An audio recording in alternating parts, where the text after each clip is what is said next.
The end of the week edition to lcpioneers.com live, presented by PioStream, as we are with you Tuesday through Friday, 11:30 a.m. Pacific time on Facebook Live. You can find us easily by typing in lcpioneers.com/live, or you can find us on demand at youtube.com/lcpios, keeping you connected with student athletes, coaches, different members from our alumni base, and throughout the Lewis and Clark College community as a whole. Appreciate being with us. I am Ryan Goff. I am the play-by-play voice and director of athletic communications for Lewis and Clark, the Pioneers out of Portland, Oregon, and member of the Northwest Conference with other institutions from throughout Northwest Oregon and the state of Washington. We compete among the NCAA Division III realm, so nationally with over 430 institutions across the division, a chance for our student athletes to compete on a national stage, and with Lewis and Clark's robust overseas studies program in non-pandemic times, certainly an opportunity for our students and student athletes alike to go all over the globe for experiential liberal arts education. We have 19 intercollegiate athletic programs at Lewis and Clark, and we will talk with one of our Hall of Fame inductees for the class of 2020 today. We'll welcome in track and field alumnus, Bob Harris, and talk to Bob about all of his experience from Lewis and Clark start to finish. He grew up in the Portland area, attended Lewis and Clark, and we'll ask him how Lewis and Clark stuck with him not only in the sport, and that's something he's continued to this day, but also other ways it's influenced him, whether it's where he chose to live or opportunities professionally. What's really neat, though, too, is he was a conference MVP when it came to the conference meet, and for me, that seems like such a complex thing. It seems like you have to be better than so many other athletes in one instance. I'm asking what it takes to be that level, but it rounds out our Homecoming at Home Hall of Fame week on the show. We've had a lot of fun conversations on the show over the course of the last 3 days. If you miss any of those conversations, Jeff Miller from football and track and field on Tuesday, Lindsay Harvey from swimming on Wednesday, and then we had Pablo and Judy join us yesterday, our Meritorious Service Lifetime Achievement inductees. All of those are available on our YouTube page, youtube.com/lcpios. Invite you to get involved with the show. You can in the Facebook Live comments below. You can always let us know if you have a question for our guest, or if you have any future guests you want to see on the show. Certainly welcome any comments. You can also email us anytime, sports@lclark.edu. You can also get a hold of us both on Twitter and Instagram, LC Pioneers on both.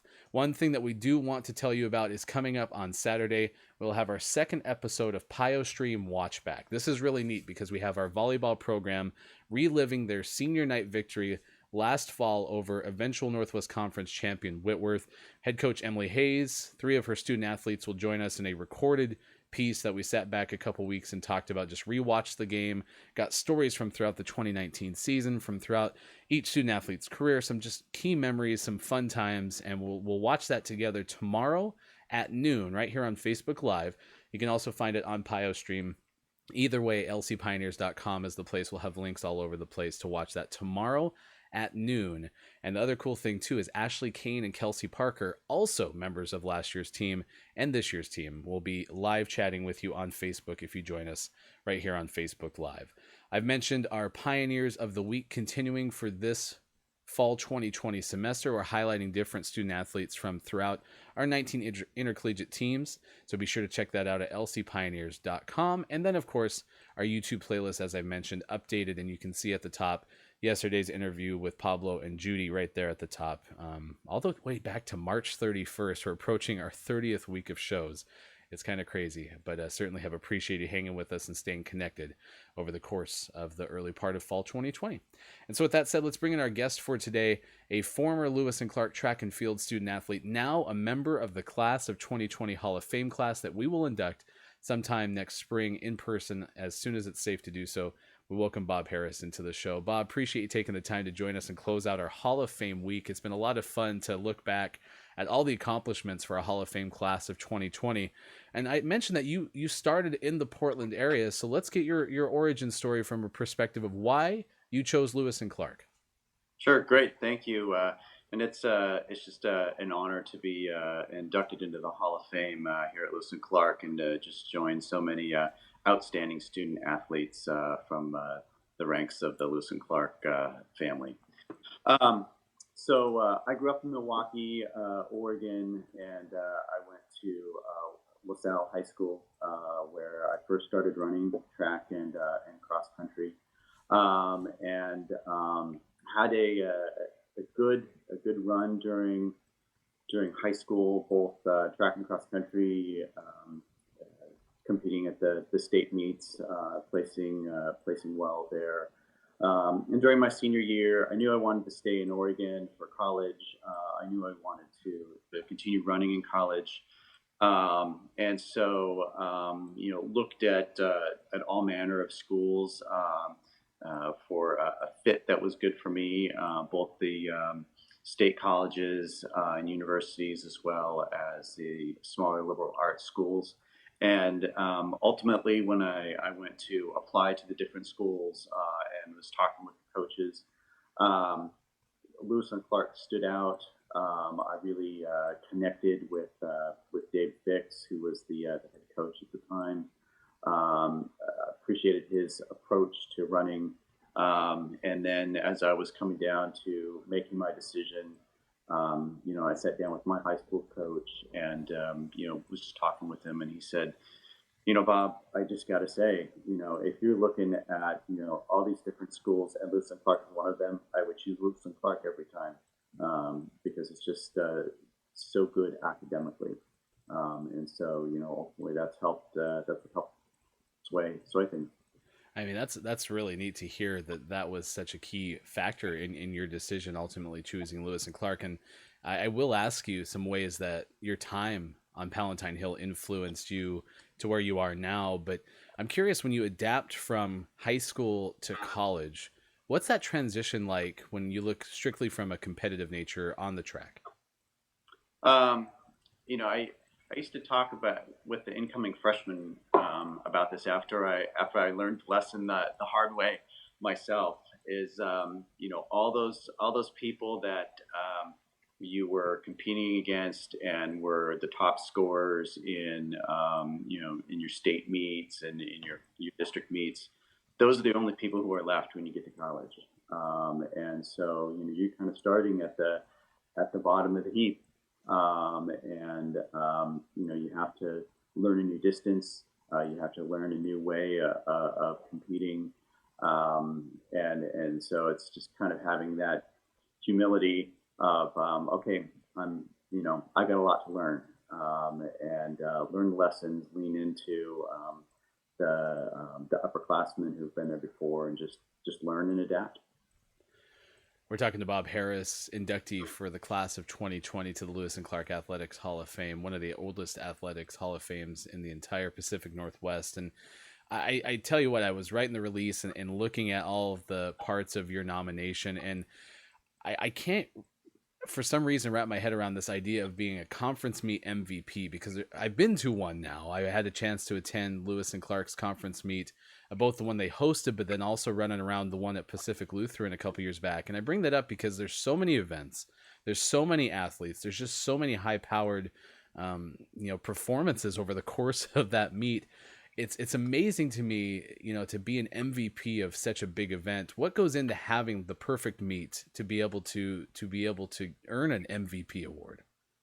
Um, it was just all the stars aligned. I ran at that point two of my best races ever. I ran the 800 meters, and I ran the steeplechase, winning both of those events. I was also on the 4x400 relay, and it was just a really special meet, and I was honored to be selected because it was Lewis and Clark fielded a team of champions that meet.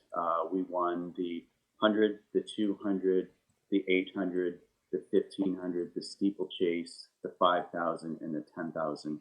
And I had two of my teammates who were winning multiple events there too. But I think it was because the 800, which is between a sprint and a long distance run, and the steeplechase, which is one of the hardest races in track, is a unique double, and I think that's why I stood out that year with those performances. You still say fourth all time in Lewis and Clark history in the steeplechase.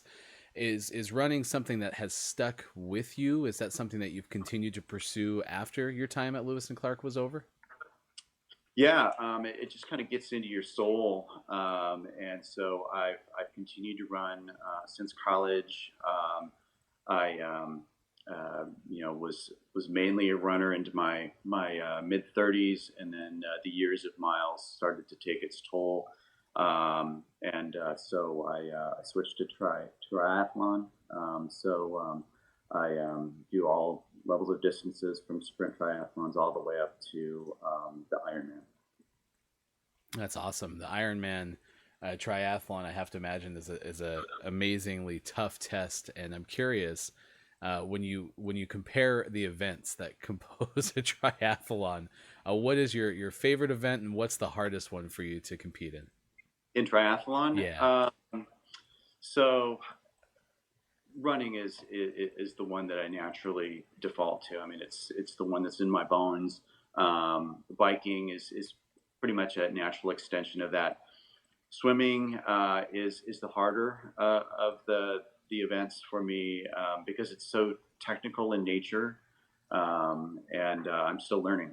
Um, so yeah, it's a progression. um, the ability or opportunity, probably better said, to stay in the Portland area for the majority of your time past Lewis and Clark, and have such a great space that's conducive for running. I mean, the Pacific Northwest with all the trails and all the opportunities. What's the community like around track, around running in the Portland area?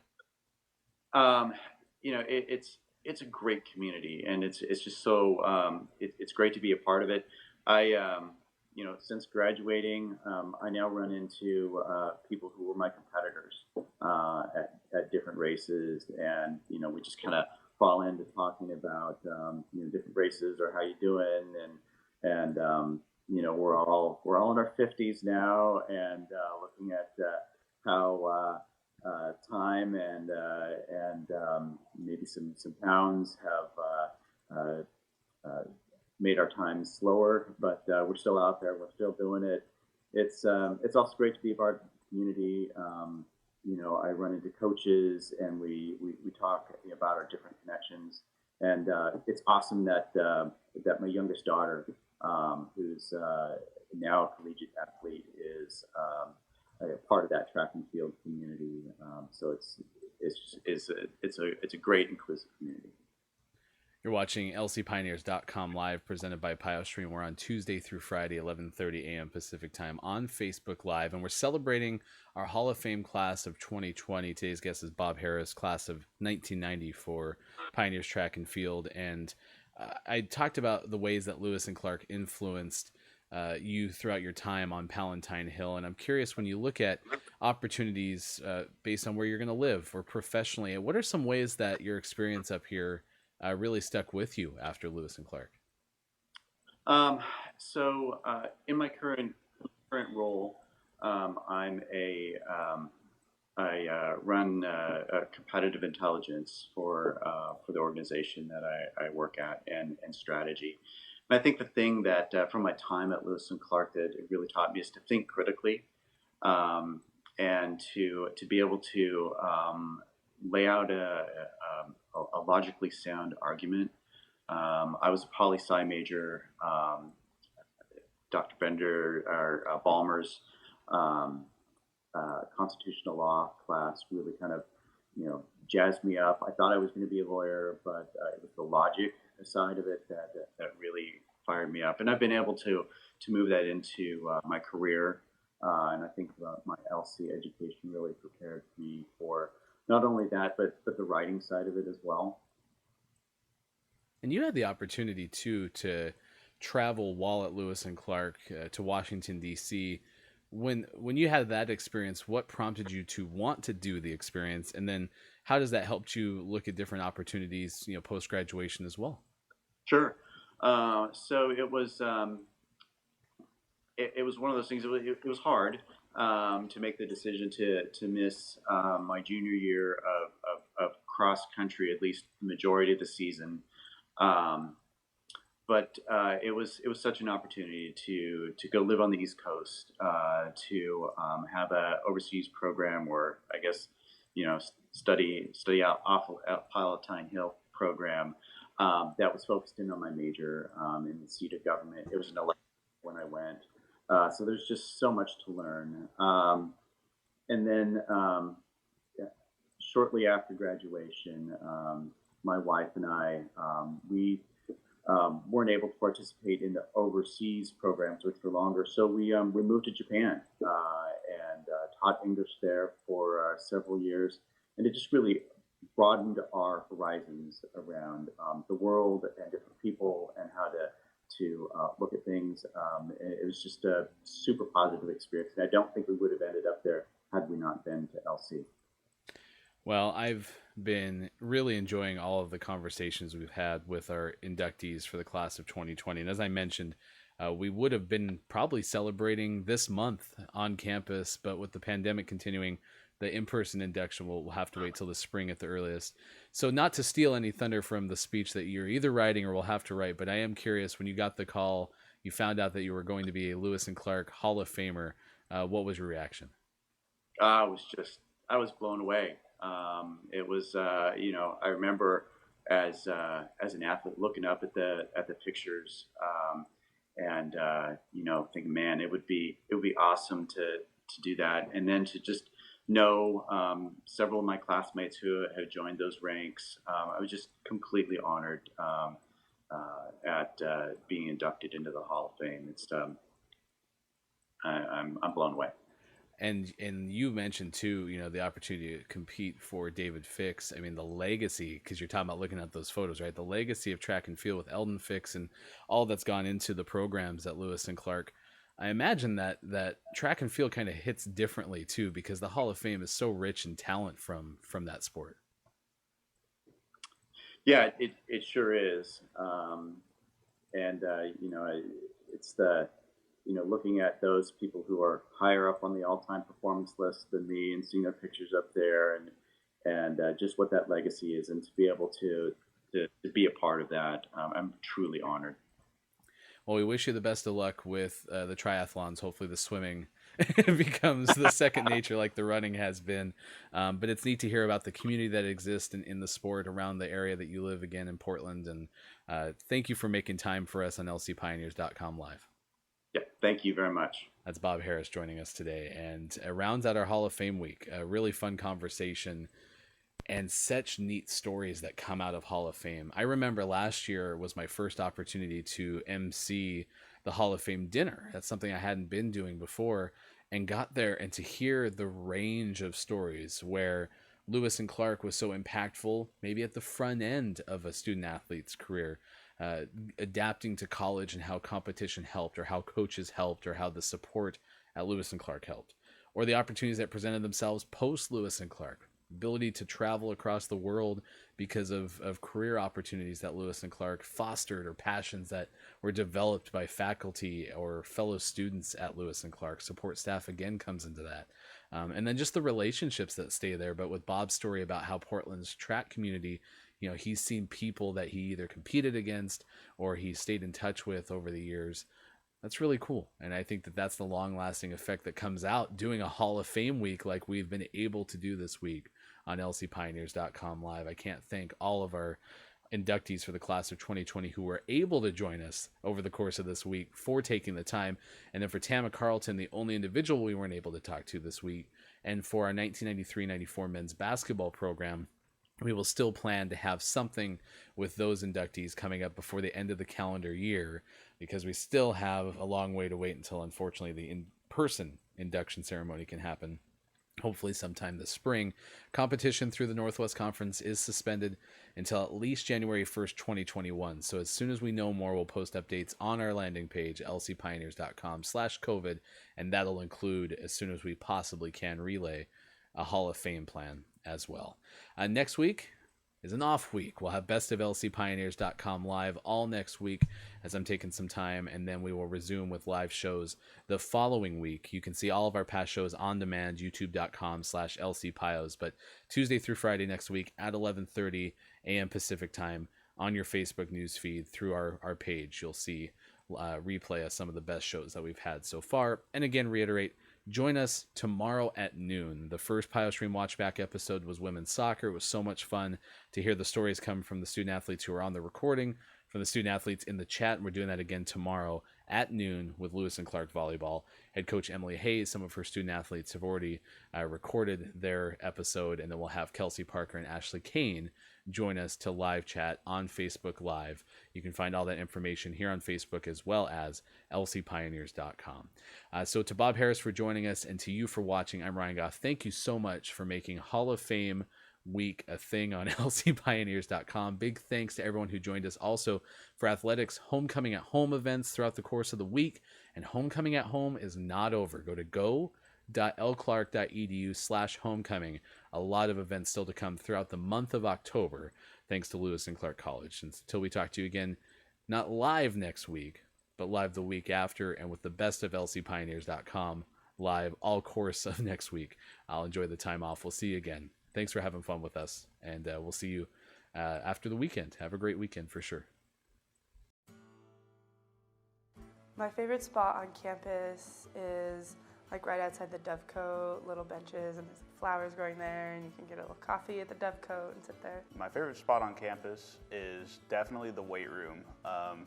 I get that everybody loves like the gardens or the manor house, but our facilities for athletics here are actually amazing too, and the weight room is definitely my favorite spot.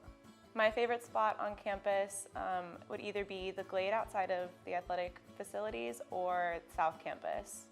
What is my favorite spot on campus? I really like the back porch of the manor house. It looks out on Mount Hood, and on a clear day, it's super beautiful just to sit around with friends.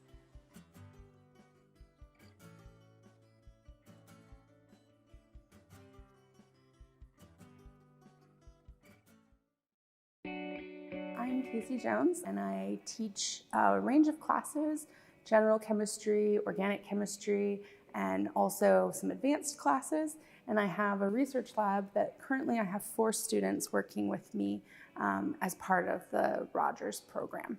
The summer experience is a way to get really deeply involved in the science that is here and be able to start to define what might be what you want to do next. So the brown bag gives our students a chance to explain their research and really show the context and the application of what they're doing to a very broad range of students and faculty. It's interesting to be able to communicate to other scientists what your work is, and it forces you to learn how to talk about your subject so that not only experts in your field can understand it, but others can understand it as well, which I just believe is a good life skill. To talk about your research in a way that anybody can understand it really is a valuable experience, and it's something that you don't get a lot of practice for except in these contexts. Because oftentimes you're giving a presentation to a classroom filled with people who know basically the same things that you do, but in a brown bag, you have to be able to explain and provide motivation for everything that you're working on and why it's important and why it's relevant to be studying.